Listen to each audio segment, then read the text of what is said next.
it appears that the defendant, Mr. Buckley, has voluntarily chosen not to return to court. Today's episode is about fugitive John Calvin Buckley IV.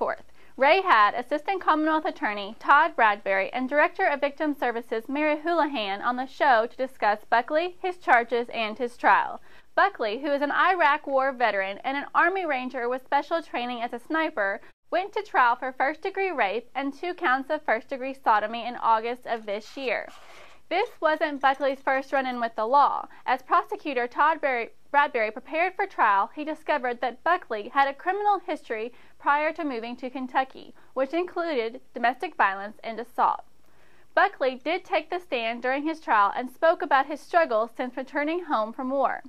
You're a combat vet, and you come home and you don't feel like the transition is difficult. You know, all the hurdles from being a part of this elite unit to being now a wounded, crippled person. When the jury reached their verdict, everyone returned to the courtroom except for John Calvin Buckley.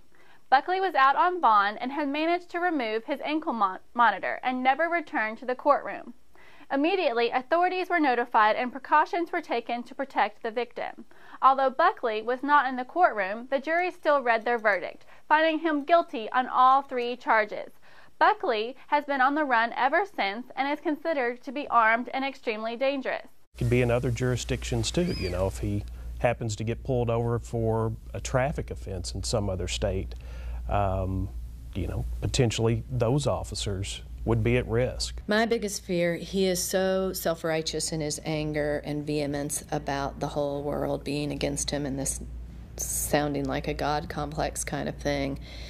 My biggest fear is more that he's too big to just go away quietly. If you would like to hear the entire episode from this week, you can click the link below. And a special thank you to WKYT for their video footage. Again, I'm Chase Barnett, your host, and I will see you all next week.